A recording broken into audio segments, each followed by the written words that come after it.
भ्रष्टाचार म्हणजे कोणता तर हा शक्ती महापीठ म्हणजे देवेंद्र फडणवीसांचा सगळ्यात मोठा भ्रष्टाचार आहे। 88,000 कोटीचा हा रस्ता आहे। समृद्धी महामार्गातून त्यांनी 20,000 कोटी खाल्ले आणि आता या शक्ती महापीठ मार्गातून पुन्हा मोठा डल्ला हा 40,000 कोटीचा डल्ला मागण्याच्या तयारीत हा देवेंद्र फडणवीस सरकार आहे। एवढा भ्रष्टाचाराचा पैसा कमवायचा आणि 50 खोके एकदम ओके सारखे नारे देत असताना पैसा फेक तमाशा फेक म्हणून नागरिकाला नागवायचं नाचवायचं आणि नागरिकांना म्हणायचं की नाच मेरे बुलबुल की पैसा मिलेगा।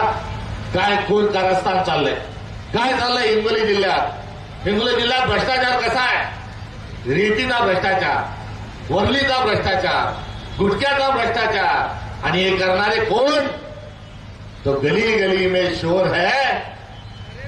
सत्ता में जो जो लोग हैं वो चोर है, आमदार लोग भी चोर है, खासदार भी चोर है और मोदी भी चोर है, फडणवीस भी चोर है। याद असणारी परिस्थिती आहे आणि या चोरीचा सगळ्यात मोठा डल्ला हा शक्ती महापीठ आहे। शक्ती महापीठाची मागणी नाही, इथून जाणारा तेवढा ट्रॅफिक नाही महाराष्ट्रात कोणासाठी तर आपल्या महाराष्ट्राचे मुख्यमंत्री हे गडचिरोलीचे पालकमंत्री झाले।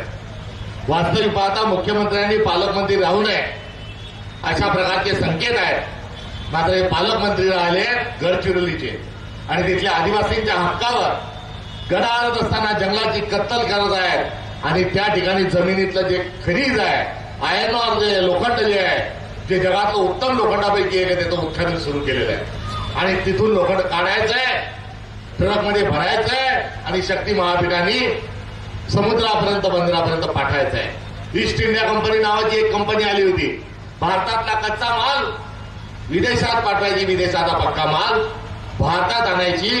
ही देवेंद्र फडणवीसचं सरकार ही ईस्ट इंडिया कंपनीची अवलाद आहे। या देशातला, या महाराष्ट्रातला, भारतातला, छत्तीसगडचा, ओडिशाचा, महाराष्ट्राचा जो खनिज आहे ही बाहेर विदेशामध्ये एक्सपोर्ट करण्याच्या अनुषंगाने शक्तीपीठ महामार्ग होत आहे। हा शक्तीपीठ महामार्ग पाहिजे का आपल्याला?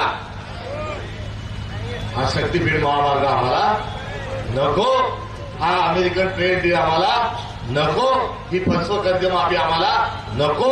आम्हाला काय हवंय?